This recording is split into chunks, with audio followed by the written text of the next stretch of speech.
Not a general manager on the planet who doesn't want their rotation locked solid heading into the postseason series, and we are here to make it all happen with our guy Jon Heyman on the inside corner. Welcome. Thank you. Good morning. Let me show you this list, and this is a list Jon compiled where there's interest. These are the names. Take a gander, and then we'll kind of digest it and work our way off it. There are guys, and I'm looking right at the top, who walk out of the clubhouse, and you feel like it crumples after he walks out. Max Scherzer. That would be tough. Right? Yeah. At the top of that list. What would it take to get him, Jon? Yeah, you know, I think people were a little bit reluctant to believe it when this name started to surface a few weeks ago, but the Nats are 10 games under right now. He's got 2 years to go on his deal, makes about $35 million a year. You know what? I mean, you look at his ERA, it doesn't look that great, 3.72, but he leads the league in FIP, 2.44, so he is still a great pitcher. Top 5 in Cy Young, 6 straight years going into this year, which is incredible.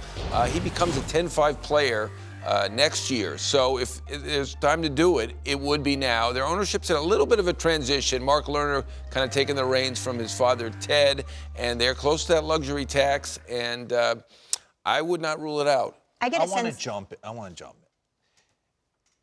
Would anyone entertain Straz instead of Max? You know, I think that the reason the focus is on Max is because he's more of a certain thing. Strasburg had a little bit of a history of injury, and he also has kind of a poison pill at the end with a $45 million salary in the final year. $45 million, that's a big salary. Now, I mean, obviously, Scherzer is one of the best paid players in the game. This is also one of the greatest free agent contracts ever done for a team. It's been incredibly successful, but he's just more consistent, no injury history, and you know, I just think this is the guy that will interest teams. I was sitting there last night and I was like, man, maybe Strasburg would want to go back and pitch for the Padres, like if they could figure out a way to.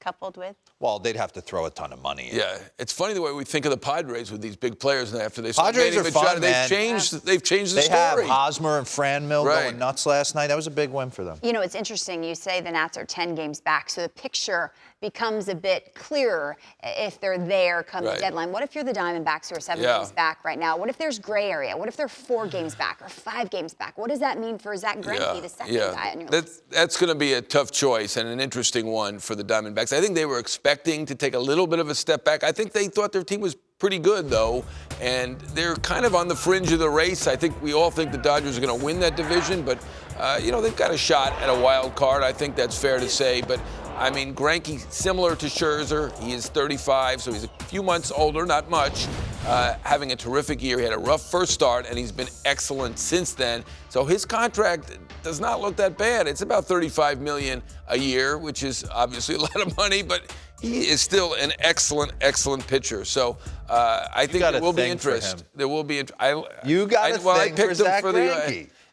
He's good. He's good. I did vote for him for Cy Young over Arrieta, so I don't know. Oh, you did? Yeah, I did. And you're starting him over Ryu right now in the All-Star game. Yeah, well, Ryu had a couple good games since I made that pick, so I might want to switch that pick. But I feel like I've been asking you about Greinke and Trevor Bauer for years. It seems like it hasn't been that long. Where's the interest with Bauer? Because the numbers weren't what they were in the beginning of the season. Yeah, I mean, Bauer, terrifically talented pitcher, obviously got a lot of moxie. For some reason, he's not good against the Orioles, believe it or not. You throw out some of those games, and he looks a little bit better. He's not pitching his best right now. That's fair to say, but young guy, very talented.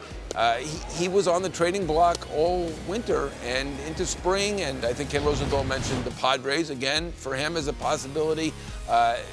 They look like the favorite in that division. Some of us, myself included, like the Twins, and the Twins have been fantastic. So, you know, that could certainly affect things, and I don't think any of us would be shocked at this point if Trevor Bauer were traded. I mean, you can't give up yet if you're Cleveland. Yeah. But you know, he is a free agent after next year. Another factor. There's a lot of factors here, and he's a guy who's going to go year to year and going to want a lot of money, and to fit into Cleveland may be tough. So I think that one would not surprise anyone, as long as Minnesota keeps playing the way they're playing. Now, if they fall back a little bit, it's tough to trade Trevor Bauer if you're in the race. The last 5 games for Bauer, 6.60 ERA, a strong comparison to what it was in the beginning of the year. Jerry, you just talked about Mike Minor and how he could stay or he could go. Where's the interest there?